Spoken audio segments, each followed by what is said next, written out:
നമസ്കാരം. മലയാളം ഓൺലൈൻ ക്ലാസ്സിന്റെ ഒരു പുതിയ അധ്യായത്തിലേക്ക് ഏവർക്കും സ്വാഗതം. ഇന്ന് നമ്മൾ ചർച്ച ചെയ്യാൻ പോകുന്നത് ഒരു കഥാഭാഗമാണ്.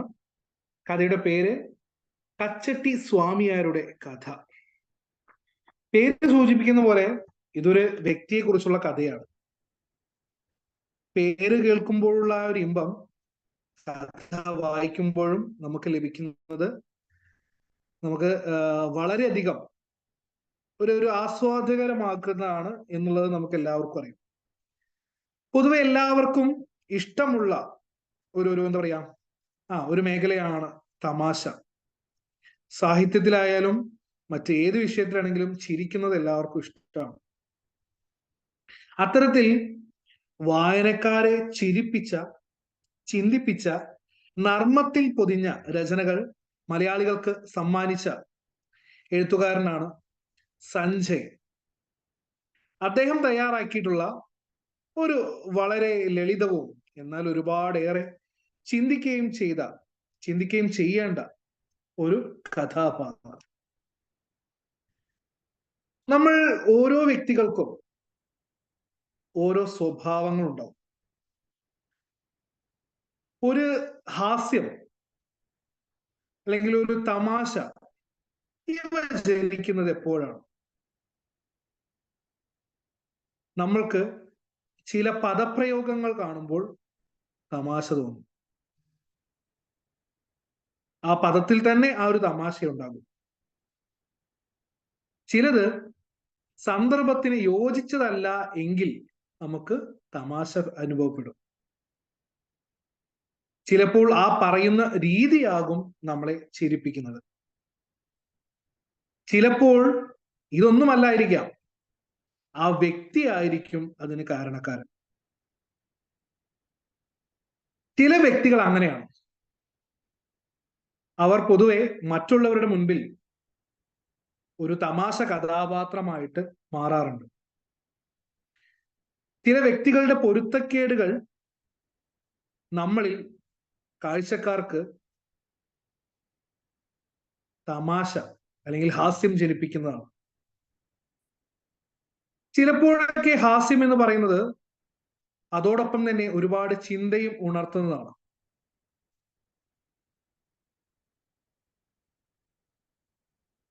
ഉദാഹരണത്തിന് നമ്മൾ സ്കൂൾ കാലഘട്ടങ്ങളിൽ ഇത്തരത്തിലുള്ള, എന്റെ സ്കൂൾ കാലഘട്ടങ്ങളിലൊക്കെ ഒരുപാട് ഉണ്ടായിട്ടുണ്ട്. നമ്മളുടെ ക്ലാസ്സിലും കാണും ഇത്തരത്തിലുള്ള ഒരുപാട് കഥാപാത്രങ്ങൾ. തമാശയ്ക്ക് വേണ്ടി എന്തു പറഞ്ഞാലും വേദനിക്കുന്ന അല്ലെങ്കിൽ പരിഹസിക്കുകയാണെന്ന് ചിന്തിക്കുന്ന ഒരു കൂട്ടുകാരൻ, ഒരു സഹപാഠി. അവനെ നോക്കി ഒന്നും പറയണമെന്ന് പ്രത്യേകിച്ച് നിർബന്ധമൊന്നുമില്ല. ചിലപ്പോ ഒന്ന് നോക്കി ചിരിച്ചാൽ പോലും അവന് വിഷമമാകുന്നത് കാണാം. ആ വിഷമം കാണുന്നതിന് വേണ്ടിയാണ് നമ്മളുടെ ഈ കാട്ടിക്കൂട്ടലെല്ലാം തന്നെ. ഉദാഹരണത്തിന് നമ്മളിങ്ങനെ ക്ലാസ്സിൽ നിൽക്കുന്ന സമയത്ത്, എടാ നോക്കടാ അവനെ നോക്കിയൊന്ന് ചിരിച്ച്, വെറുതെ ചിരിച്ചു. ഇങ്ങനെ ചിരിക്കുന്നത് കണ്ട് രണ്ടുപേർ തമ്മിൽ തന്നെ കുറിച്ചാണ് സംസാരിക്കുന്നത്, തന്നെ അവർ പരിഹസിക്കുന്നതാണ് എന്ന് മനസ്സിൽ കണ്ടുകൊണ്ട് വിഷമത്തിലാകുന്ന കഥാപാത്രങ്ങൾ നമ്മുടെ ക്ലാസ്സിലൊക്കെ ഉണ്ടായിരുന്നു. ചിലപ്പോൾ ഇപ്പോൾ പോലും നമ്മളെ സുഹൃത്തുക്കളായിട്ടുണ്ടാകും. സത്യം പറഞ്ഞാൽ ആ ഒരു വിഷമം അല്ലെങ്കിൽ തന്റെ കൂട്ടുകാരൻ അല്ലെങ്കിൽ ആരാണോ ആ വ്യക്തി, അവരുടെ ആ വിഷമം കാണുന്നതിന് വേണ്ടി തന്നെയാണ് നമ്മൾ അത്തരത്തിൽ എന്ത് ചെയ്യുന്നത്, കാണുന്നത്. സഞ്ജയൻ ഈ ഒരു കഥ തയ്യാറാക്കാൻ ഒരു കാരണമുണ്ട്. സഞ്ജയന്റെ കഥ മുഴുവനായിട്ടും അല്ലെങ്കിൽ ഒരുപാട് എല്ലാ രചനകളിലും ആക്ഷേപഹാസ്യങ്ങൾ ഒരുപാട് നിറഞ്ഞിരിക്കുന്നുണ്ട്. പലരും അത് വായിക്കുന്ന സമയത്ത് ഇവ തന്നെ പറ്റിയാണ് എഴുതിയത്, ഇത് തന്നെയാണ് അല്ലെങ്കിൽ എന്നെ പരിഹസിക്കുകയാണ് എന്ന രീതിയിലാണ് പലരും എഴുതുന്നത്. പക്ഷേ അതൊരു സമൂഹ പരിഹാസമാണ്. ഒരു സമൂഹത്തിനെ പരിഹസിക്കുമ്പോൾ അതൊരു വ്യക്തി മാത്രമാകുന്നത് എങ്ങനെയാണ്? അപ്പൊ ആ സമൂഹ പരിഹാസം വ്യക്തി പരിഹാസമല്ല ആ തെറ്റിദ്ധാരണ മാറ്റണം എന്നുള്ള ഒരു ചിന്തയിലേക്ക് നമ്മുടെ കഥയിലെ കച്ചട്ടി സ്വാമിയാരെ പോലെ ആകരുത് എന്ന ഒരു ഉദ്ബോധനത്തിന് വേണ്ടിയിട്ട് വരും തലമുറയിലെ കുട്ടികൾക്ക് ഒരു കഥ പറഞ്ഞു കൊടുക്കുന്ന രീതിയിലാണ് എന്ത് ചെയ്തിരിക്കുന്നത്, നമ്മുടെ കഥാഭാഗം തയ്യാറാക്കിയിട്ടുള്ളത്. ലോകം മുഴുവൻ തന്നെ പരിഹസിക്കുകയാണെന്ന് ഒരാൾ ധരിച്ചു വെച്ചാൽ എന്തായിരിക്കും അയാളുടെ അവസ്ഥ? മുള്ളും മുനയും വെച്ച് വാക്കുകളിൽ സഞ്ജയൻ തയ്യാറാക്കിയ ഒരു കൃതി. ഇതാണ് നിങ്ങൾക്ക് മുൻപിൽ ഇന്ന് നമ്മൾ ചർച്ച ചെയ്യുന്ന ഹാസ്യ സാഹിത്യത്തിലെ രണ്ടാമത്തെ അധ്യായം, കച്ചട്ടി സ്വാമിയാരുടെ കഥ. കഥയിലേക്ക് കടക്കും മുൻപ് അയ്യോ എന്തോ പറയണമെന്ന് വിചാരിച്ചു, മറന്നുപോയി.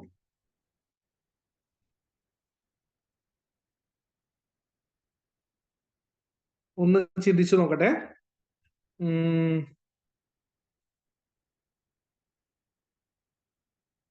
കിട്ടുന്നില്ല. ഓർമ്മ വരുന്ന സമയത്ത് പറയാൻ ശ്രമിക്കാം. അപ്പോ ഇതുമായി ബന്ധപ്പെട്ട് എനിക്ക് ഓർമ്മ വരുന്ന ഒരു സംഭവം ഒരുപാട് മുൻപാ, ഒരു സീരിയലിലാണ് ഞാൻ ആ രംഗം കണ്ടത്. ഈ ഒരു കഥയുടെ ആമുഖം കണ്ടപ്പോൾ എനിക്ക് പെട്ടെന്ന് ഓർമ്മ വന്നത് അതാണ്.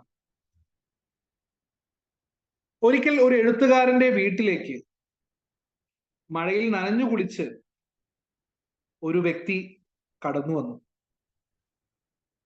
അദ്ദേഹം ഒരു പരുക്കനായ ശബ്ദത്തോടു കൂടി, താങ്കളാണോ ഇന്നത്തെ ലേഖനത്തിൽ ഈ വാർത്ത നൽകിയത്, അല്ലെങ്കിൽ ഈ ഒരു ലേഖനം തയ്യാറാക്കിയത്? അതെ എന്ന് മറുപടി. അടുത്ത ചോദ്യം, എന്തിനാണ് എന്നെ കുറിച്ച് നിങ്ങൾ ഇങ്ങനെ എഴുതിയത്? എന്നെ പരിഹാസ്യനാക്കാനും എന്റെ ദുഃഖങ്ങൾ നാട്ടുകാരെ അറിയിക്കുവാനും, അതല്ല പണം സമ്പാദിക്കുവാനും? എന്റെ പേര് നൽകിയില്ലെങ്കിലും എന്നെ കുറിച്ച് എഴുതിയതെല്ലാം എനിക്ക് മനസ്സിലായി. നിങ്ങളതിന് ഉത്തരം നൽകിയേ മതിയാകും.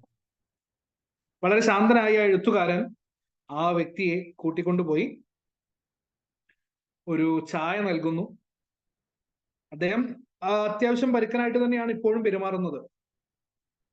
അങ്ങനെ നിർബന്ധത്തിനൊടുവിൽ ചായയൊക്കെ വാങ്ങി കുടിച്ച് ഇരിക്കുന്ന ആ ഒരു വ്യക്തിയുടെ അരികിൽ ചെന്ന് എഴുത്തുകാരൻ ഇപ്രകാരം പറഞ്ഞു, സുഹൃത്തെ, നിങ്ങളെ ഞാൻ ആദ്യമായാണ് കാണുന്നത്.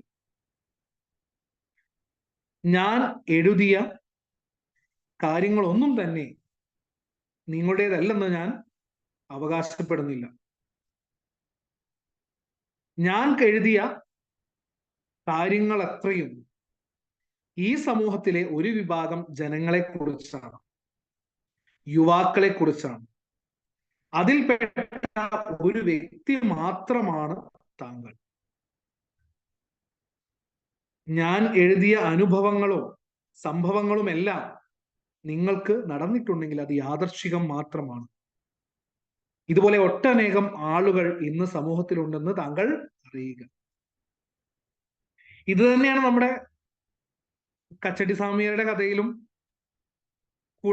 കഥയിൽ കൂടി സഞ്ജയൻ പറയാൻ ശ്രമിക്കുന്നത്. അദ്ദേഹം രചിക്കുന്ന രചനകളിലെല്ലാം പൊതുസമൂഹത്തിലെ വിവിധ ആളുകളെയാണ് എന്ത് ചെയ്യുന്നത്, സൂചിപ്പിക്കുന്നത്.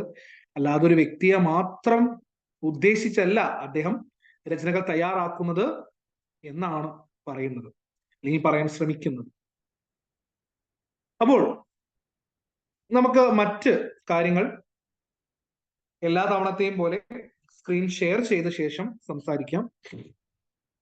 എല്ലാ തവണയും പറയുന്നത് പോലെ തന്നെ കഥാഭാഗമാണ്, പൂർണ്ണമായൊരു വായന സാധ്യമല്ല. എന്നിരുന്നാലും നല്ല രീതിയിൽ എല്ലാ രൂപത്തിലും വായിച്ച ആശയം നിങ്ങളിലേക്ക് എത്തിക്കുവാനായിട്ട് ശ്രമിക്കാം. എന്തെങ്കിലും സംശയം തോന്നുന്നുവെങ്കിൽ കുറിച്ച് വെച്ച് പിന്നീടുള്ള ക്ലാസ്സുകളിലോ വ്യക്തിഗതമായോ ചോദിക്കുവാനായിട്ട് ശ്രദ്ധിക്കുകയും ചെയ്യുക. അപ്പോ ഇന്നത്തെ അധ്യായം ഹാസ്യ സാഹിത്യത്തിലെ സഞ്ജയൻ രചിച്ച കച്ചട്ടി സ്വാമിയാരുടെ കഥ. സ്ക്രീൻ ഷെയർ ചെയ്യാണ്, എല്ലാവരും ശ്രദ്ധിച്ചിരിക്കുക.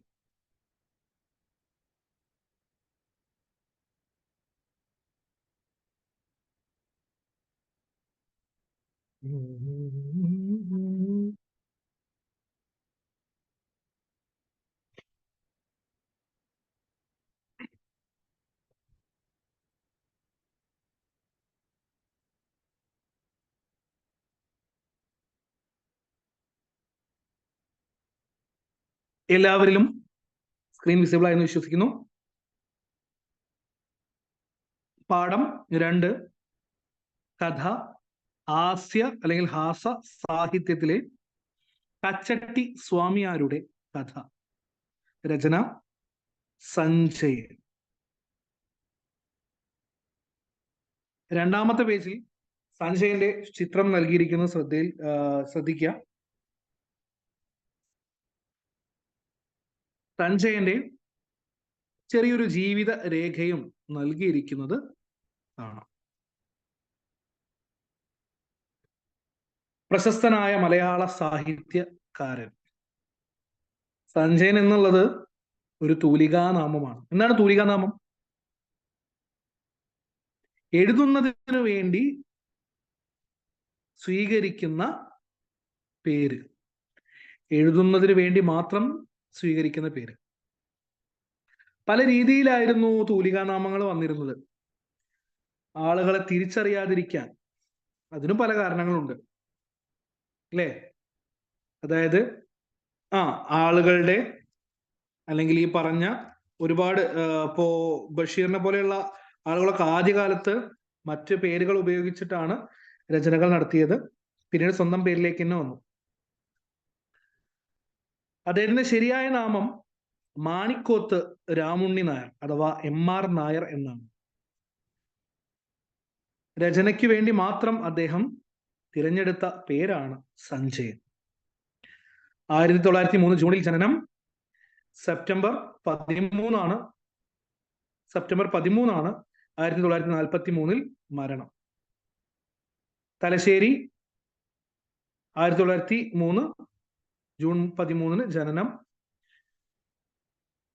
തന്റെ കൃതികളിൽ പാറപ്പുറത്ത് സഞ്ജയൻ, PS എന്നിങ്ങനെ പല പേരിലും അദ്ദേഹം സ്വയം പരിചയപ്പെടുത്തുന്നതായിട്ട് നമ്മൾക്ക് നോക്കിയാൽ കാണാം.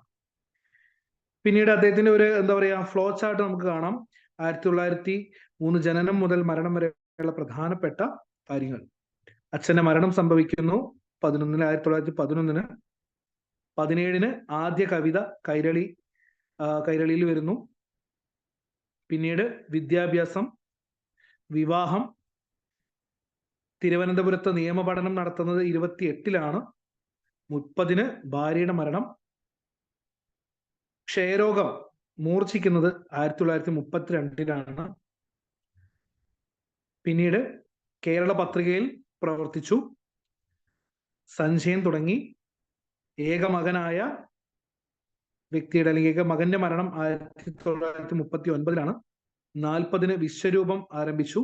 43 മരണം. ആലോചിച്ച് നോക്കൂ, 1903 ജനിച്ച് 1943 മരണം. അപ്പൊ എത്ര വയസ്സ് വരെ ജീവിച്ചിട്ടുള്ളൂ അല്ലേ?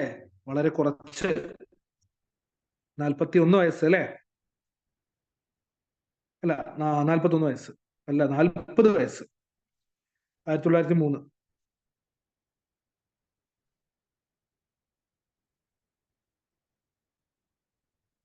പിന്നീട് പ്രധാനപ്പെട്ട കുറച്ച് കാര്യങ്ങൾ വീണ്ടും നൽകിയിരിക്കുന്നത് കാണാം. ഒന്ന് വായിച്ചു നോക്കുക.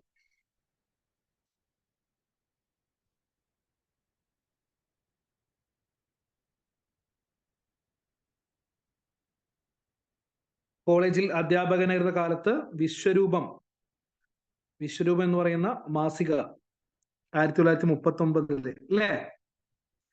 പിന്നീട് സാഹിത്യ നികഷം, സഞ്ജയൻ, ആസ്യാഞ്ജലി, ഒഥല്ലോ അദ്ദേഹത്തിന് പ്രധാനപ്പെട്ട രചനകളാണ്. കുഞ്ചൻ നമ്പ്യാർക്ക്, നമുക്ക് എല്ലാവർക്കും അറിയുന്ന തുള്ളലിന്റെ ഉപജ്ഞാതാവ് കുഞ്ചൻ നമ്പ്യാർക്ക് ശേഷമുള്ള മലയാളത്തിലെ ഹാസ്യ സാമ്രാട്ട് അല്ലേ? കിങ് ഓഫ് കോമഡി, അല്ലെ, തമാശയുടെ രാജാവായി മലയാള സാഹിത്യത്തിൽ അറിയപ്പെട്ട വ്യക്തിയാണ് സഞ്ജയൻ. കവി, പത്രപ്രവർത്തകൻ, നിരൂപകൻ, തത്വചിന്തകൻ, ഹാസ്യപ്രതിഭ എന്നീ നിലകളിൽ പ്രശസ്തൻ. ഞാൻ നേരത്തെ സൂചിപ്പിച്ചു, മരിക്കുമ്പോൾ, ക്ഷയരോഗം മൂർച്ഛിച്ച് മരിക്കുമ്പോൾ 40 വയസ്സ് മാത്രമാണ് പ്രായം. ഒന്ന് വായിച്ചു നോക്കുക.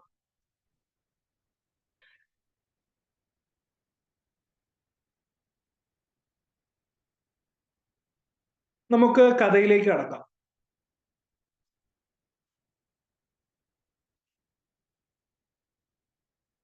സഞ്ജയൻ കച്ചട്ടിസ്വാമിയാരുടെ കഥ. സഞ്ജയൻ തന്നെയാണ് കഥ പറയുന്നത്. കുട്ടികൾ ആരെങ്കിലും അകത്തുണ്ടോ? ഉണ്ടെങ്കിൽ പെട്ടെന്ന് വിളിക്കിൻ, ഞാനിതാ ഇന്ന് കച്ചട്ടിസ്വാമിയുടെ കഥ പറയാൻ പോകുന്നു എന്ന് പറഞ്ഞുകൊണ്ടാണ് കഥ ആരംഭിക്കുന്നത്. കുട്ടികളെയാണ് ക്ഷണിക്കുന്നത്. കാരണം അവരോട് എന്തും പറയാം. കുട്ടികളുടെ ബുദ്ധി കളങ്കമില്ലാത്തതാണ്. അതായത് അദ്ദേഹം ഒരു പരിഹാസ രൂപത്തിൽ വായനക്കാരെ പരിഹസിക്കുകയാണ്. കാരണം കുട്ടികളോട് എന്തും പറയാം, നിങ്ങളോട് പറയാൻ പറ്റില്ല. നിങ്ങൾക്ക് അല്ലെങ്കിൽ പ്രായപൂർത്തിയായ മറ്റ് പ്രായത്തിലുള്ള ആളുകളോട് എന്താണ് പറയുമ്പോൾ അവർക്ക് കുശുമ്പുണ്ടാവും, അസൂയ ഉണ്ടാകും, മറ്റു പ്രയാസങ്ങളൊക്കെ ഉണ്ടാകും. പക്ഷേ കുട്ടികൾക്ക് അത്തരത്തിലുള്ള ദുർബുദ്ധികളൊന്നും തന്നെ ഇല്ല. ഒരു കഥ പറഞ്ഞാൽ അവരത് കേട്ടിരിക്കും, അല്ലെ? കഥ എന്ന് പറയുന്നതിന് ഈ പറയുന്ന ഒരു രസമുണ്ട്. ഏത് പ്രായക്കാർക്കും ഇഷ്ടമാണ്. പക്ഷെ കുട്ടികളെ സംബന്ധിച്ചിടത്തോളം അത് ഇഷ്ടപ്പെട്ടു എന്നും പറ്റിയില്ലെങ്കിൽ ഇഷ്ടപ്പെട്ടില്ല എന്ന് തുറന്നു പറയുന്നത് കുട്ടികൾ മാത്രമാണ്. പലപ്പോഴും പ്രായമുള്ള ആളുകൾ മറ്റുള്ളവരുടെ മുഖം നോക്കി നല്ലതിനെ ചീത്തയെന്നും ചീത്തതിനെ നല്ലതെന്നും പറയുന്നത് നമ്മൾ പലതവണ കണ്ടിട്ടുണ്ട്. അതൊന്നും തന്നെ ആർക്കില്ല? കുട്ടികൾക്ക് ഇല്ലതാണ്. അതിനാലാണ് കുട്ടികളെ വിളിച്ച് വരുത്തി കഥ പറയുന്നത്. ഏത് നിലയിലും ഇത് മറ്റൊരാളെ പറ്റിയാണ്. ഇങ്ങനെ ഒരാളെ ഞാൻ അറിയും. ആ വാക്ക് പ്രയോഗിച്ച് നമ്മുടെ ചെയർമാനെ പറ്റിയാണ്. മറ്റേ നമ്മുടെ കമ്മീഷണർക്ക് ചൊട്ടാണ്. അങ്ങനെ എഴുതിയത് ഇന്ന സംഭവത്തെ കുറിച്ചാണ്. ഓരപ്പൻ എന്ന് പറഞ്ഞാൽ പക്ഷി ലക്ഷണ ശാസ്ത്രികളാണ് എന്നൊന്നും അവർ പറയുകയില്ല. വലിയ പ്രായമുള്ള ആളുകളോട് കഥ പറഞ്ഞിട്ടുണ്ടെങ്കിൽ അവർക്ക് ഓരോരോ അത് പറഞ്ഞില്ല, ആ കഥ അത് എന്നെ കുറിച്ചാ, അല്ലെങ്കിൽ ഇതാ മറ്റേ ആളില്ലേ, എടാ അത് അവനത്തിനടാ, അവന്റെ കഥയാണടാ അത് സത്യം പറഞ്ഞ. അല്ലെങ്കിൽ ഇങ്ങനത്തെ ഒരാളെ എനിക്കറിയാം, മൂപ്പര് പേരിപ്പോ എന്തായിരുന്നു, അല്ലെങ്കിൽ മൂപ്പര് ഉദ്ദേശിച്ച് ഇന്ന് പറഞ്ഞില്ലേ നമ്മുടെ ചെയർമാനെ കുറിച്ചാണ്, നമ്മുടെ മറ്റേ കമ്മീഷണറില്ലേ, മൂപ്പർക്ക് ചൊട്ടാണ്. ഇങ്ങനെ ഓരോരോ കാര്യങ്ങൾ പറയുന്ന സ്വഭാവം കുട്ടികൾക്കില്ല. അവരുടെ പ്രായത്തിലെ കവിഞ്ഞ ആളുകൾക്ക് മാത്രമേ ഇത്തരത്തിലുള്ള ചിന്തയും ദുർബുദ്ധിയും കുസൃതിയും കുണ്ടാമണ്ടിയും അങ്ങനെയൊക്കെ പ്രയോഗിക്കുന്നത്. അതൊന്നും കുട്ടികൾക്കില്ല. തൽക്കാലം സഞ്ജയന്റെ കഥ കുട്ടികൾ കേട്ടാൽ മതി. നിങ്ങളും നിങ്ങളുടെ ഒരു പൊളിറ്റിക്സും, അല്ലേ? ആ പൊളിറ്റിക്സ് ഉള്ളവരാണ് പ്രായമുള്ളവർ. അതൊന്നും ഇല്ലാത്ത ഒരൊറ്റ വിഭാഗം കുട്ടികൾ മാത്രമാണെന്നാണ് സഞ്ജയന്റെ പക്ഷം. ചെറിയ കാര്യങ്ങൾക്ക് പോലും വലിയ അർത്ഥം കാണുന്ന ആൾ. ഇത്രയൊക്കെ അർത്ഥം പറയുന്ന നിങ്ങൾ എന്താണ് ഭഗവത്ഗീത വ്യാഖ്യാനിക്കാത്തത്? മനുഷ്യനായാലേ കുറച്ചൊക്കെ വേണ്ട, ഞാൻ പറയണെങ്കിലേ അധികമായി പോകും. നമ്മളോട് പറയാട്ടോ, വായനക്കാരോട് കേട്ടോളി മക്കളെ, അല്ലെ? എത്ര പൊളിറ്റിക്സ് എന്തൊക്കെ പറഞ്ഞ് പാവപ്പെട്ടവന്റെ കഥയെ നിരൂപണം ചെയ്യുന്ന, അദ്ദേഹത്തിന്റെ പഴയ കഥകളെ നിരൂപണം ചെയ്യുന്ന വായനക്കാരോടും അല്ലെങ്കിൽ ബാക്കിയുള്ള നിരൂപകരോടും ചോദ്യം, ഇത്രയും വലിയ രൂപത്തിൽ പൊളിറ്റിക്സും മറ്റുമൊക്കെ പറഞ്ഞു നടക്കണ നിങ്ങൾ എന്തുകൊണ്ട് ഭഗവത്ഗീത പോലെയുള്ള രചനകൾ എന്ത് ചെയ്യുന്നില്ല, വ്യാഖ്യാനിക്കുന്നില്ല? കുറച്ച് മനുഷ്യനായിട്ടുണ്ടെങ്കിൽ ബാക്കിയുള്ളത് കുത്തേ ബാക്കിയുള്ളത് നമ്മുടെ ചിന്തയ്ക്ക് വിട്ടുകൊടുക്കുക. ഞാൻ പറഞ്ഞ അധികമായിട്ട് പോകും. അല്ല, കുട്ടികൾ ഞാൻ വിളിച്ചിട്ട് കുറെ നേരമല്ലേ, വന്നോ? ശരി കുട്ടികളെ, ഞാൻ നിങ്ങളോടാണ് പറയാൻ പോകുന്നത്. നിങ്ങൾ കേട്ടാ മതി. കേട്ടോളീ. കഥ തുടങ്ങുന്നു. പണ്ട് പണ്ട് പണ്ട് പണ്ട്, വളരെ പണ്ട്, അതല്ലെങ്കിൽ വേണ്ട, ഒരിടത്തൊരിടത്തൊരിടത്ത്, നമ്മളാകാനുള്ള കഥ അല്ലേ. ഇവിടെ അങ്ങനെയൊന്നുമില്ല. മധുരാപുരി, മധുരാപുരി എന്നൊരു രാജ്യം. ഇതിനു മുൻപ് ഒരിടത്തൊരിടത്ത് അല്ലെങ്കിൽ പണ്ട് പണ്ട് ചേർത്താലും സംഭവം സെറ്റാവും അല്ലേ. അവിടെ പരബ്രഹ്മയ്യർ എന്ന് പറയുന്ന ഒരു കച്ചട്ടി കച്ചവടക്കാരുണ്ടായിരുന്നു. എന്താ ഈ കച്ചട്ടി? കച്ചട്ടി കഥയുടെ തുടർന്നുള്ള പോക്കിൽ എനിക്ക് മനസ്സിലാക്കാൻ സാധിച്ചത് ചട്ടി തന്നെയാണ്. ചട്ടിക്കച്ചവടക്കാരൻ.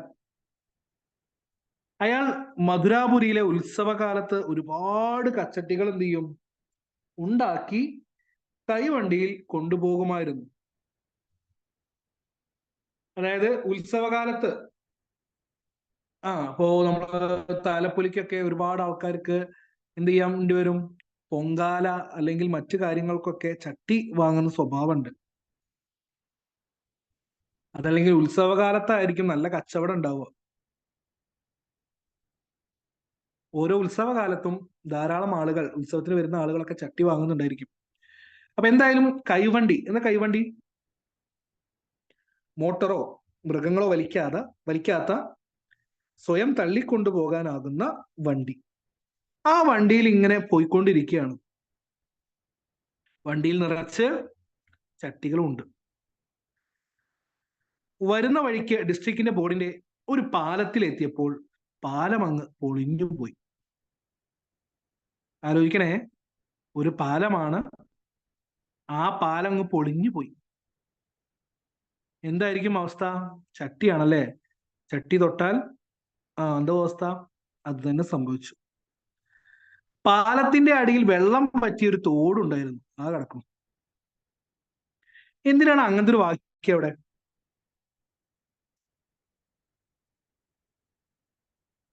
എന്തിനാണ് ശരിക്കും പാലം എന്ന് പറയുന്നത്? പാലം എവിടെ ഉണ്ടാവുക? നദിക്ക് കുറുകെ അല്ലേ. അത് മുറിച്ചു കടക്കാൻ കഴിയാത്തത് കൊണ്ടായിരിക്കാം പാലമുള്ളത്. ഇവിടെ പാലത്തിനടിയിൽ തോടുണ്ട്, പക്ഷെ എന്തില്ല? വെള്ളമില്ല. പിന്നെന്തിനാ പാലം? അനാവശ്യമായ ഒരു പാലമാണെന്ന് കാണിക്കുന്നതിന് വേണ്ടിയിട്ടാണ് അപ്രകാരം ഒരു വാക്യം അവിടെ നൽകിയിരിക്കുന്നത്. പാലം പൊളിഞ്ഞ് ആ തോട്ടിൽ വീണ് പരബ്രഹ്മയ്യരുടെ കച്ചട്ടികൾ മുഴുവൻ തവിടു പൊടിയായി പോയി. പറയാനുണ്ടോ? എന്തിനേറെ പറയുന്നു, ഒരൊറ്റ ചട്ടി പോലും ബാക്കിയായില്ല.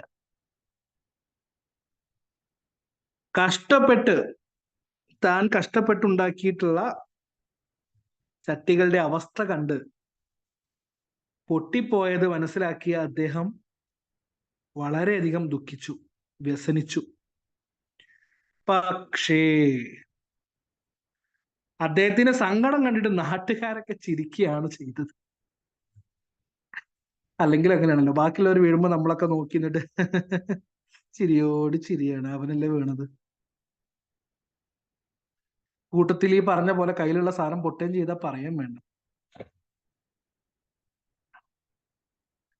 അപ്പോ നമ്മൾ പറയുന്ന ആരാന്റെ അമ്മയ്ക്ക് ഭ്രാന്ത് ഒന്നല്ല കാണാൻ ചെല്ലെന്ന് പറയുന്ന പോലെ മറ്റുള്ളവർക്ക് സംഭവിക്കുമ്പോ നമുക്ക് നല്ല ഇഷ്ട, പ്രത്യേകിച്ച് ഇത്തരത്തിലുള്ള അബദ്ധങ്ങളൊക്കെ. പക്ഷേ പരബ്രഹ്മയ്യർക്ക് സങ്കടം വന്നപ്പോൾ ബാക്കിയുള്ളവർ ചിരിക്കാൻ ഒരു കാരണമുണ്ട്. ആ നാട്ടുകാർക്ക് പരബ്രഹ്മയ്യരെ കണ്ണെടുത്താൽ കണ്ടുകൂടാ. ഒരാൾക്ക് അയാൾ ഒരു പൈ പോലും, മീൻസ് ഒരു പണം പോലും, ഒരു പൈസ, നയാ പൈസ പോലും സഹായമായി കൊടുക്കാത്ത വ്യക്തിയാണ്. അതിനാൽ തന്നെ ആർക്കും അദ്ദേഹത്തെ ഇഷ്ടമല്ല. അതുകൊണ്ടാണ് മൂപ്പരുടെ ചട്ടികളെല്ലാം പൊട്ടിപ്പോയെന്ന് കേട്ടപ്പോൾ, അയാൾക്ക് നഷ്ടം പറ്റിയെന്ന് കേട്ടപ്പോൾ എല്ലാവരും സന്തോഷിച്ചത്. സാധാരണ മനസ്സിനൊരു സന്തോഷം ഉണ്ടാകുമ്പോൾ, നമ്മൾക്ക് എന്തെങ്കിലും ഒരു അച്ചീവ്മെന്റ് ഉണ്ടാകുമ്പോൾ നമ്മൾ എന്ത് ചെയ്യും? ആഘോഷിക്കും അല്ലെ, സെലിബ്രേറ്റ് ചെയ്യും. മറ്റുള്ളവർക്ക് ട്രീറ്റ് നടത്തും. ഇവിടെ ഇതാ പരബ്രഹ്മയ്യരുടെ ചട്ടി പൊട്ടിയപ്പോൾ പരസ്പരം ചായ വാങ്ങിക്കൊടുത്തും മറ്റുമൊക്കെ ആളുകൾ അവരുടെ സന്തോഷം പങ്കിട്ടു. ചില ആളുകൾ സൂര്യമനയെ കൊണ്ട് ഗണപതി ഹോമയും ഭഗവതി സേവയൊക്കെ കഴിപ്പിച്ചു. അതായത് വഴിപാടൊക്കെ ചെയ്തു എന്ന് സാരം. ക്ഷേത്രത്തിൽ പോയിട്ടേ. എന്തിനാ? അടുത്ത കൊല്ലവും അങ്ങനെ തന്നെ പരബ്രഹ്മീയർക്ക് പറ്റണേന്ന് പ്രാർത്ഥിച്ചിട്ട്. അപ്പൊ മനസ്സില് കച്ചട്ടിസ്വാമിയാരുടെ ആ ഒരു എന്താ പറയാ, അദ്ദേഹത്തെ കുറിച്ച് അവരുടെ മുൻപിലുള്ള ഒരു കാഴ്ചപ്പാടൊക്കെ മനസ്സിലായില്ലേ? ആർക്കും ഇഷ്ടമല്ല. അതുകൊണ്ടാണ് പരസ്പരം ചായം വാങ്ങി നൽകുകയും അടുത്ത കൊല്ലം ഇതേപോലെ സംഭവിക്കണേ, അങ്ങനെ തന്നെ വേണം അയാൾക്ക് എന്ന് പറയുന്നത്. അടുത്ത ഖണ്ഡിക നോക്കാം. സത്യം പറഞ്ഞാൽ ഏതായാലും സംഭവിക്കാനുള്ളതൊക്കെ സംഭവിച്ചു. പക്ഷേ ആളുകൾ ഇതുകൊണ്ടൊന്നും തൃപ്തരായില്ല. അയ്യർ എങ്ങോട്ടെങ്കിലും പോകുമ്പോൾ ആളുകൾ കാണുകയാണെങ്കിൽ അദ്ദേഹം കേൾക്കെ കച്ചട്ടി ഡിം, ആ പച്ചമലത്ത് ചട്ടി പൊട്ടിയില്ലേ അല്ലെ, ചട്ടിത പൊട്ടി എന്നുള്ള രൂപത്തിൽ കച്ചട്ടി ഡിം അല്ലേ? ആലോചിച്ച് നോക്കൂ, നമ്മൾക്കാണെങ്കിലും ദേഷ്യം വരില്ലേ? നമ്മൾക്ക് ഇഷ്ടമില്ലാത്തൊരു സംഭവം, ഒരു പ്രവൃത്തി നമ്മൾക്ക് സംഭവിച്ച ഒരു അബദ്ധം, ആ ഒരു അബദ്ധത്തിന്റെ പേരിൽ നമ്മളോട് ഒരാള് പറഞ്ഞിട്ടുണ്ടെങ്കിൽ നമുക്ക് സങ്കടാവില്ലേ? ഉദാഹരണത്തിന് ഒരു പരീക്ഷയിൽ തോറ്റു, ഒരാൾ വന്ന് സങ്കടം പറയണം. പരീക്ഷയിൽ തോറ്റല്ലേ, സാരില്ല. നമുക്ക് ആശ്വാസം തോന്നും, നമുക്ക് ചിലപ്പോൾ ദേഷ്യം തോന്നും ഇല്ലേ? ചിലപ്പോ ചില ആളുകളുടെ വാക്യം വേണ്ട, വാക്ക് മതി, ഒരു ശബ്ദം മതി, ചിലപ്പോൾ ഒരു നോട്ടം മതി, ഒരു ചെറിയ ഭാവം മതി നമ്മളെ വിഷമിക്കാൻ. അപ്പൊ കച്ചട്ടി ടീം എന്ന് പറഞ്ഞ അത് കേട്ട് അയാൾക്ക് ദേഷ്യം പിടിച്ചു. അയാള് പ്രതികരിക്കാൻ തുടങ്ങി. ഞാൻ നേരത്തെ പറഞ്ഞ ഒരു സംഭവം ഓർമ്മയുണ്ടോ? നമ്മുടെ ക്ലാസ്സിലും ഇതേപോലത്തെ കുട്ടികളൊക്കെ ഉണ്ടെന്നുണ്ടായിരുന്നു നമ്മൾ പഠിക്കുന്ന സമയത്ത്. എന്തുകൊണ്ടാണ് നമ്മൾ അവരെ തുടരെ തുടരെ കളിയാക്കിയിരുന്നത്? അവര് പ്രതികരിക്കുന്നത് കൊണ്ടാ. അവർ വിഷമിക്കുന്നുണ്ട് എന്ന് നമുക്ക് തോന്നുന്നത് കൊണ്ടാണ് നമ്മൾ വീണ്ടും വീണ്ടും എന്ത് ചെയ്യുന്നത്? അവരെ പോയി കുത്തുന്നത്, മാന്തുന്നത്, ചൊറിയുന്നത്. ഇവിടെ ഏതാ കച്ചട്ടി സ്വാമിയാർക്ക് ദേഷ്യം വന്ന് വടിയെടുത്ത് ഓങ്ങി ഓങ്ങി ഓങ്ങി ഇങ്ങനെ പറയുന്നവരുടെ പിന്നാലെ നാട് മുഴുവൻ പാഞ്ഞു. കുറച്ച് കഴിഞ്ഞപ്പോ വികൃതി കുട്ടികളടക്കം വിളിക്കാൻ തുടങ്ങി. ആലോചിച്ച് നോക്കൂ, ഇത്രയും വലിയ ഒരു പ്രായമുള്ള ഒരാളെ പരിഹസിക്കാൻ കുട്ടികളും കൂടെ കൂടി.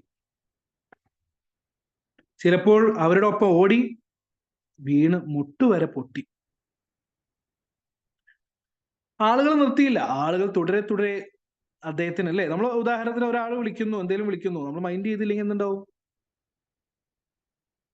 നിർത്തിപ്പോവും. പക്ഷെ നമ്മൾ മൈൻഡ് ചെയ്ത് ദേഷ്യപ്പെട്ട് സങ്കടപ്പെട്ട് നിൽക്കുന്നത് കാണാനാണ് ആ വിളിക്കുന്നവർ ആഗ്രഹിക്കുന്നത്. കുറച്ചു കഴിഞ്ഞപ്പോ ആളുകൾ ഇയാളെ കണ്ട വെറും ഡിം എന്ന് മാത്രം പറയും, മതി. അദ്ദേഹത്തിന്റെ സ്വഭാവം അനുസരിച്ച് ദേഷ്യം വരും, കയർക്കും അല്ലേ? പക്ഷെ അവരോട് കയർക്കുമ്പോ അവരുടെ ചോദ്യം ഇങ്ങനെയാണ്, അല്ല ഞങ്ങൾ എന്താ സ്വാമി നിങ്ങളെ പറ്റി പറഞ്ഞു? ഞാൻ നിങ്ങളുടെ പേര് പറഞ്ഞു, നിങ്ങളെ കുറിച്ച് എന്തെങ്കിലും പറഞ്ഞു? ഞങ്ങൾക്ക് അപ്പൊ ടീം എന്ന് പറഞ്ഞൂടെ അല്ലേ? ഇപ്പൊ നമ്മള് ഉദാഹരണത്തിന് നമ്മുടെ ക്ലാസ്സിലൊക്കെ ഉള്ള കുട്ടികൾക്ക് ഇരട്ട പേരുകൾ ഉണ്ടാവും. ഇരട്ട പേരുകൾ.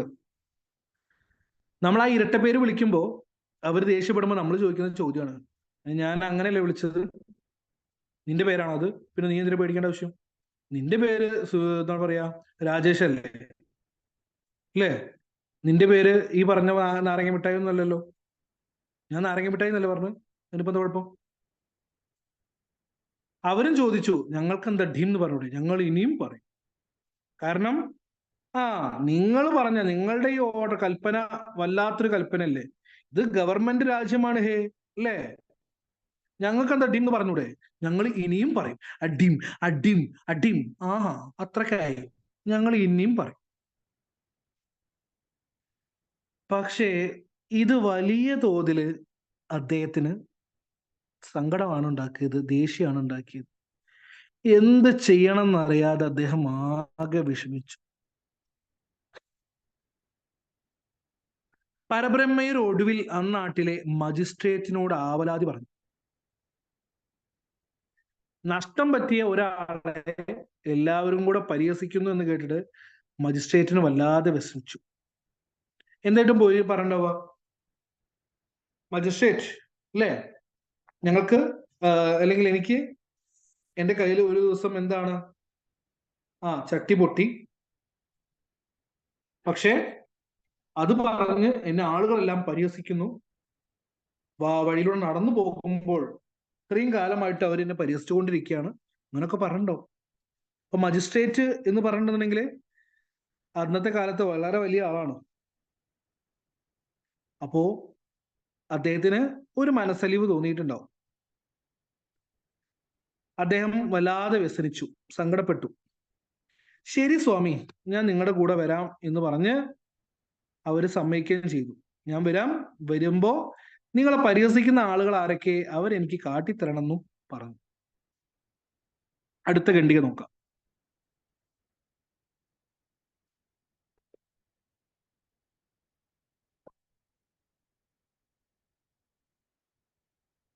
അങ്ങനെ മജിസ്ട്രേറ്റ് അവരുടെ കൂടെ പോയി.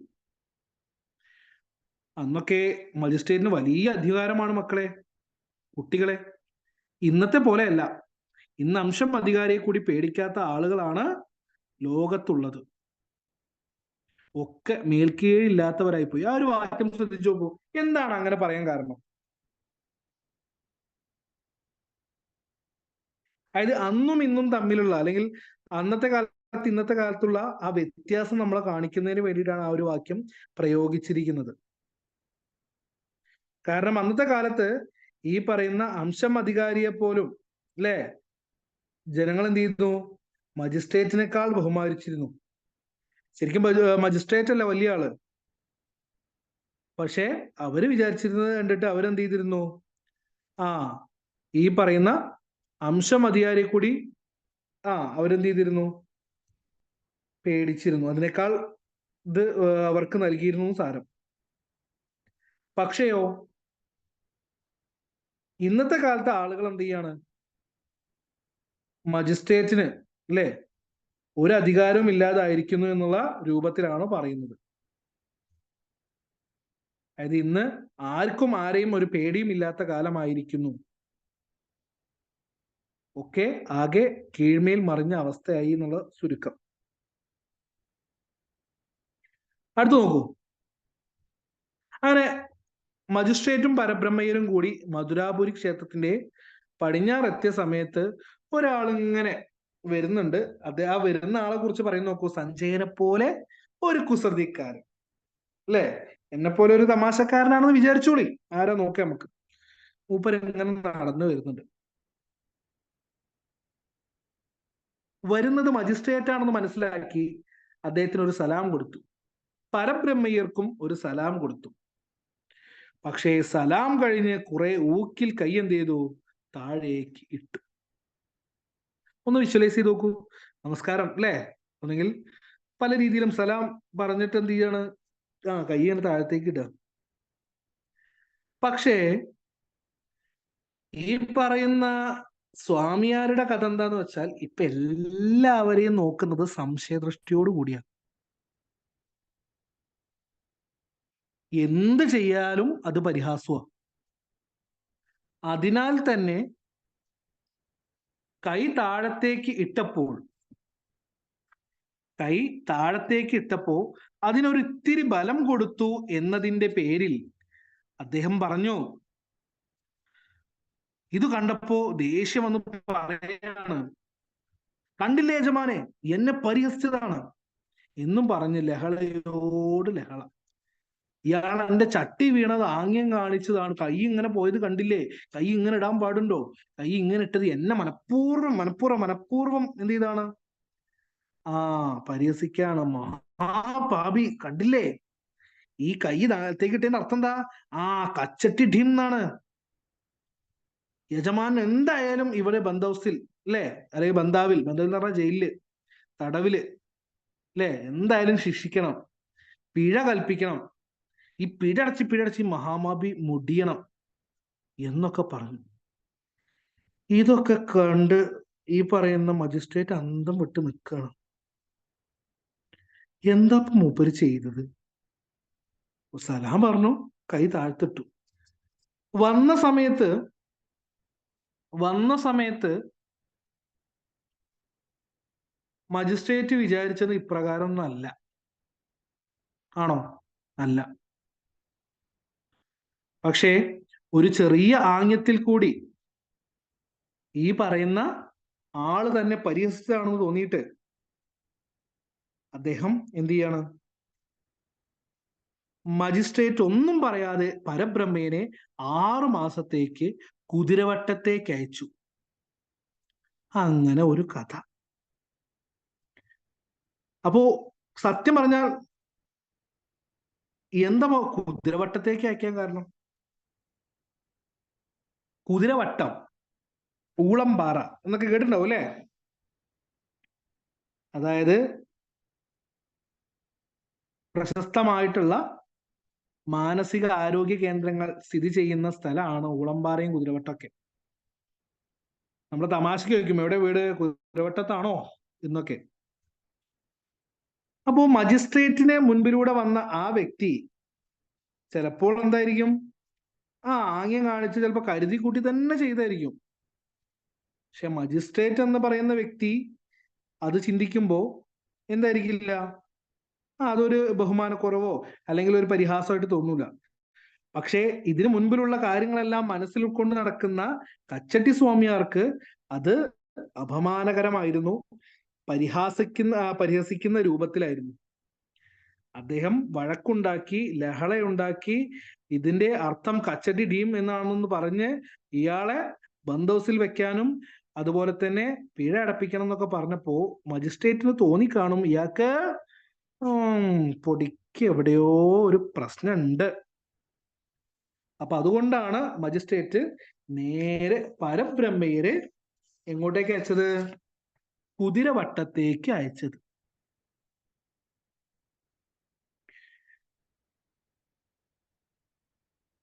അടുത്ത് കണ്ടിക നോക്കൂ. കഥ കഴിഞ്ഞു കേട്ടോ, വളരെ ചെറിയ കഥയാണ്. ഇനി കുട്ടികളോടൊരു ചോദ്യം. ഇത് കുട്ടികളോടാണ് ചോദ്യം എങ്കിലും നമ്മളോടാണ്, വായനക്കാരോടാണ് ചോദ്യം. ഇതിൽ നിന്ന് എന്താണ് കുട്ടികളെ നമ്മൾ പഠിക്കേണ്ടത്? നാട്ടിലുള്ളവരെല്ലാം നിങ്ങളെ പരിഹസിക്കുകയാണെന്ന് വിചാരിച്ചുകൊണ്ട് നടക്കരുത്.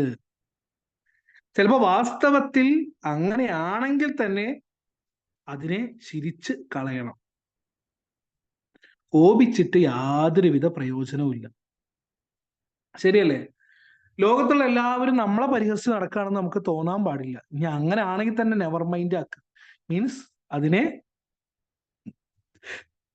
അതിനെപ്പറ്റി ചിന്തിച്ചുകൊണ്ടോ അതിനെ കുറിച്ച് എതിർത്ത് കോപിച്ചുകൊണ്ട് നടന്നതോ കാര്യമില്ലാതെ അവരെ കൂടുതൽ എന്ത് ചെയ്യും, അല്ലെങ്കിൽ അവരെ കൂടുതൽ പരിഹസിക്കാൻ ഇടയാക്കുന്നല്ലാതെ ഒരു കാര്യവുമില്ല. ചിലപ്പോൾ അത് നമ്മളെ കുറിച്ചോ മറ്റോ ഒന്നും ആവില്ല, നമ്മളുടെ മനസ്സിനുള്ളിലെ തോന്നൽ മാത്രമാവാം. ഒന്നാമത് പരബ്രഹ്മയെ പോലെ അൺപോപ്പുലർ ആവരുത്. നിങ്ങളാരും കച്ചട്ടി സ്വാമിയാരെ പോലെ വിഡ്ഢിത്തം കാട്ടരുത്, അല്ലെ? ഇത് കച്ചട്ടി സ്വാമിയാരെ പോലെ ഒരുപാട് കഥാപാത്രങ്ങൾ, ഒരുപാട് വ്യക്തികൾ നമ്മുടെ ചുറ്റുമുണ്ട്. അതുകൊണ്ട് അദ്ദേഹത്തെ പോലെ ആരും ഒരിക്കലും ആവരുത്, ചിന്തിക്കരുത്, പെരുമാറരുത് എന്ന് കുട്ടികൾക്ക് പറഞ്ഞു കൊടുക്കുകയാണ്. കുട്ടികളോടൊപ്പം നമ്മൾക്കും പറഞ്ഞൊരു മുന്നറിയിപ്പാണ് ഈ പറയുന്ന കച്ചട്ടി സ്വാമിയാരുടെ കഥ. ഹേ മിസ്റ്റർ, ഈ കഥ കേട്ടുവോ? അല്ല, ഈ കച്ചട്ടി സ്വാമിയാർ ആരാണ്? ഏതെങ്കിലും മുനിസിപ്പാലിറ്റിയിലെ ചെയർമാനോ കമ്മീഷണറോ? പറയും, നമ്മളോട് ചോദിക്കുക കേട്ടോ. ഹേ മിസ്റ്റർ എന്ന് വിളിക്കുന്നത് വായനക്കാരെയാണ്. ഞങ്ങൾ ഈ കഥ കേട്ടില്ലേ? ഇനി നിങ്ങൾക്ക് തോന്നുന്നുണ്ടോ നിങ്ങളെ തൊട്ടടുത്തുള്ള ആരെങ്കിലും ആണോ മുനിസിപ്പാലിറ്റിയിലെ ചെയർമാനോ കമ്മീഷണറോ നിങ്ങൾക്ക് പരിചയമുള്ള കൂട്ടുകാരനോ ആരെങ്കിലും ആണോ? അല്ലെ, ചിലർ പറയുന്നത് ദൂർത്തായിരിക്കും അല്ലെ. എന്റെ ഈശ്വര, നിങ്ങളെപ്പോലെയുള്ള വകപ്പടിക്കാരുടെ ഇടയിൽ സഞ്ജയനെ പോലുള്ള ചില്ലറ കുസൃതിക്കാർ എങ്ങനെ പിഴയ്ക്കും? സഞ്ജയൻ എഴുതിയ കഥയിൽ നൂറുകണക്കിന് കഥാപാത്രങ്ങളുടെ ഇടയിലുള്ള ഒരു കഥാപാത്രം മാത്രമാണ് കച്ചട്ടി സ്വാമിയാർ. അദ്ദേഹത്തിന്റെ അനുഭവം, അദ്ദേഹത്തെ പോലുള്ള മറ്റു കഥാപാത്രങ്ങളുടെ അനുഭവം നമ്മൾക്ക് വന്നു എന്ന് ധരിച്ചുകൊണ്ട് നമ്മൾ ആരും തന്നെ വിചാരിക്കരുത് ഇതെന്താണ്, നമ്മളെ പരിഹസിച്ചുകൊണ്ടുള്ള കഥയാണ്, നമ്മളെ കുറിച്ചാണ് ഇത് പറയുന്നത് എന്ന് തെറ്റിദ്ധരിക്കരുത്. പരിഹസിക്കാൻ ഒരു 100 പേർ നമുക്ക് ചുറ്റും ഉണ്ടാവും. അവരുടെ ഉദ്ദേശം ആ പരിഹസിക്കുന്നവരുടെ നമ്മളുടെ വേദന കാണുക, അതിലുപരി അതിൽ ആനന്ദം, സ്വയം ആനന്ദം കണ്ടെത്തുക എന്നുള്ളതാണ്. അത് നമ്മൾ ശ്രദ്ധിക്കാതെയോ മറ്റോ ചെയ്യാതിരുന്ന പക്ഷം അവരത് താനേ നിർത്തുമെന്നുള്ളതാണ് സഞ്ജയന്റെയും എന്റെയും ഒക്കെ പക്ഷം. അതുപോലെ തന്നെ ഈ കഥ മുന്നോട്ട് വയ്ക്കുന്ന പ്രധാന ആശയം എന്ന് പറയുന്നത്, സഞ്ജയൻ എഴുതിയ ഒരുപാട് കഥകളിൽ പറയുന്നതൊന്നും തന്നെ അതൊരു വ്യക്തിപരമായിട്ടുള്ള ഒരു കഥയാണെന്ന് ആരും ധരിക്കേണ്ടതില്ല. സമൂഹത്തെ പൊതുവായി പറയുന്ന ഒരു രീതിയാണ് അദ്ദേഹം മുന്നോട്ട് വെക്കുന്നത്. അദ്ദേഹം പരിഹസിക്കുന്നതും അല്ലെങ്കിൽ അദ്ദേഹത്തിന്റെ കഥാപാത്രങ്ങളും നമ്മളുടെ സമൂഹത്തെയാണ്, സമൂഹത്തിലെ ഓരോരുത്തരെയുമാണ്, അല്ലാതെ കൃത്യമായ ഒരു വ്യക്തിയല്ല എന്നുള്ള ഓർമ്മിച്ചു കൊള്ളട്ടെ. അപ്പോ ചെറിയ കഥ, ചിന്തിപ്പിക്കുന്ന കഥ, രസിപ്പിക്കുന്ന കഥ, സഞ്ജയന്റെ കഥ. അപ്പോ കഥ എല്ലാവരും ആസ്വദിച്ചു എന്ന് വിചാരിക്കുന്നു കുട്ടികളെ. അപ്പോ അടുത്ത ക്ലാസ്സിൽ പുതിയൊരു അധ്യായവുമായി, പുതിയൊരു ചിന്തയുമായി, പുതിയൊരു ചർച്ചയുമായി നമുക്ക് ഉടനെ തന്നെ കണ്ടുമുട്ടാം. അതുവരേക്കും എല്ലാവർക്കും നന്ദി, നമസ്കാരം, വീണ്ടും കാണാം.